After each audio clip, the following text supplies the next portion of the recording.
یہ صاحب نوٹ پھاڑ رہے ہیں، ہو سکتا ہے آپ کو یہ پاگل پن لگا ہو، مگر ان کے لیے یہ موٹیویشن کا آزمودہ طریقہ ہے۔ یہ نوٹ پھاڑ کر اپنی آلس، اپنی سستی دور کر رہے ہیں، مگر کیسے؟ یہ سمجھنے کے لیے آپ کو اس شارٹ سی ویڈیو کے 3 سٹیپس سمجھنا ہوں گے، تو آپ بھی ان کی طرح کبھی بھی الارم بجنے پر سنوز کا بٹن نہیں دبائیں گے، نہ کبھی آج کا کام کل پر چھوڑنے کی ہمت کریں گے۔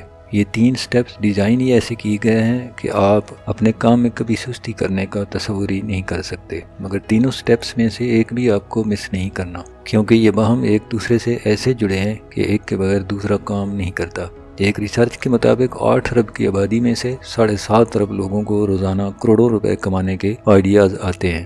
اس کے باوجود دنیا میں اس وقت صرف 2640 ارب پتی اور 4 کروڑ 47 لاکھ کروڑ پتی ہیں۔ باقی کے 7 ارب یہاں تک نہیں پہنچ پائے، صرف اور صرف اپنی آلس، اپنی سستی کی وجہ سے۔ کوئی شک ہو تو اپنے آپ کو ہی دیکھ لیں کہ دن بھر میں آپ کتنی چیزوں میں آلس کرتے ہیں کہ ابھی نہیں، گھنٹے بعد کروں گا، شام کو کروں گا، کل کر لوں گا، 10 منٹ اور سو لیتا ہوں، وغیرہ وغیرہ۔ اس لیے یہ 3 ٹیکنیکس آپ کے لیے انتہائی ضروری ہیں جو آپ کی آلس کی عادت کو جڑ سے اکھاڑ پھینکیں۔ تو آئیے ایک ایک کر کے تینوں سٹیپس کو سمجھتے ہیں۔ Number 1، create a priority list before slip for the next day, یعنی کہ سونے سے پہلے اگلے دن کے لیے پرائورٹی لسٹ بنائیں۔ جب آپ کو کئی سارے کام کرنے ہوتے ہیں تو ان میں سے کچھ نہ کچھ مس ہو جاتے ہیں، اور دن میں آپ سوچتے رہ جاتے ہیں کہ یار مجھے کچھ اور بھی کرنا تھا، یاد ہی نہیں آ رہا کیا کرنا تھا، اور کئی سارے کام پینڈنگ ہونے کے باوجود عین وقت پر آپ کو یاد ہی نہیں آ رہے ہوتے۔ اس کے حل کے لیے کچھ لوگ صبح اٹھ کر ٹو ڈو کی لسٹ بناتے ہیں۔ اس سے 2 نقصان ہوتے ہیں، ایک تو یہ کہ صبح کا وقت آپ کے فریش ہونے کی وجہ سے آپ کا سب سے زیادہ پروڈکٹیو ٹائم ہوتا ہے، جو بجائے کچھ کرنے کے لسٹ بنانے میں صرف ہوتا ہے، اور دوسرا چونکہ صبح عموماً کام پہ جانے کی جلدی ہوتی ہے تو کوئی نہ کوئی کام نوٹ کرنے سے ہی رہ جاتا ہے۔ تو اس کا بہترین حل یہ ہے کہ آنے والے کل کی ٹو ڈو لسٹ آج ہی سونے سے پہلے بنا کر سوئیں، اور پرائورٹی وائز بنائیں کہ کون سا کام پہلے کرنا ہے۔ اس کا فائدہ یہ ہوتا ہے کہ جب آپ صبح اٹھتے ہیں تو آپ کے سامنے پرائورٹی لسٹ پہلے سے ہی موجود ہوتی ہے، اور آپ بنا وقت ضائع کیے، بنا کچھ سوچے، ترتیب وار اپنے کام نمٹانا شروع ہو جاتے ہیں۔ Number 2، fix a deadline for all the tasks, یعنی تمام کاموں کے لیے ایک ڈیڈ لائن مقرر کریں۔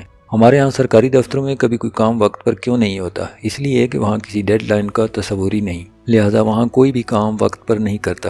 اس کے برعکس پرائیویٹ سیکٹر میں ہر کام وقت پر ہوتا ہے، کیونکہ وہاں ہر کام کے لیے ڈیڈ لائن مقرر ہوتی ہے، اس لیے وہاں چاروں ناچار ہر کام کو ڈیڈ لائن سے پہلے نمٹانا ہی ہوتا ہے۔ ہماری روزمرہ زندگی میں بھی گورنمنٹ آفیسز والی واردات ہوتی ہے۔ ہم فیصلے تو کئی سارے کر لیتے ہیں کہ ایسی باڑی بناؤں گا، اتنا سارا پیسہ کماؤں گا، یہ کروں گا، وہ کروں گا، لیکن ان فیصلوں پر عمل درآمد کر کے انہیں حقیقت کا روپ نہیں دے پاتے، کیونکہ اس کے لیے ہم نے کوئی ڈیڈ لائن ہی مقرر نہیں کی ہوتی، اور ہم کبھی تھوڑا بہت سستی سے کرتے رہتے، اور کبھی بھولتے، کبھی کل پہ ٹالتے رہتے ہیں۔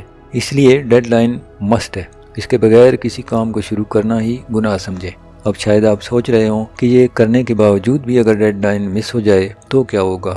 تو اس کے لیے تیسرا سٹیپ دیکھیے تاکہ آپ چاہ کر بھی ڈیڈ لائن مس نہ کر پائیں۔ Number 3، punish your self instantly, یعنی اپنے آپ کو فوراً سزا دیں۔ خوف انسان سے وہ کچھ بھی کروا لیتا ہے جس کا کبھی اس نے تصور بھی نہیں کیا ہوتا۔ تو اسی ڈر کا اگر آپ صحیح وقت پر صحیح جگہ پر استعمال کریں تو اس بات کی گارنٹی ہے کہ آپ کبھی بھی آج کا کام کل پر نہیں ٹالیں گے۔ جو لوگ ڈیڈ لائن پوری نہیں کر پاتے تو وہ خود کو سزا دینے کے لیے کئی ٹیکنیکس کا استعمال کرتے ہیں جنہیں آپ بھی یوز کر سکتے ہیں۔ مثلاً جو صاحب آپ نے ویڈیو کے شروع میں نوٹ پھاڑتے ہوئے دیکھے تھے، یہ جب بھی اپنی ڈیڈ لائن پوری نہیں کر پاتے تو اپنے پاس موجود سب سے بڑے نوٹ کو پھاڑ کر ضائع کر دیتے۔ پیسہ کس کو پیارا نہیں ہوتا، لہٰذا اسے پھاڑنے پر ان صاحب کو جو درد ہوتا ہے اسی کے خوف سے یہ چاروں ناچار سارے ٹاسک مقررہ وقت پر ختم کرتے ہیں۔ انہیں یہ تکنیک اپنائے 2 سال ہو گئے، جو بہت کامیاب جا رہی ہے۔ یہ پہلے کچھ دوسری ٹیکنیکس کا بھی استعمال کرتے رہے، جیسے ہفتے بھر کے لیے اپنی فیوریٹ ڈش نہ کھانا،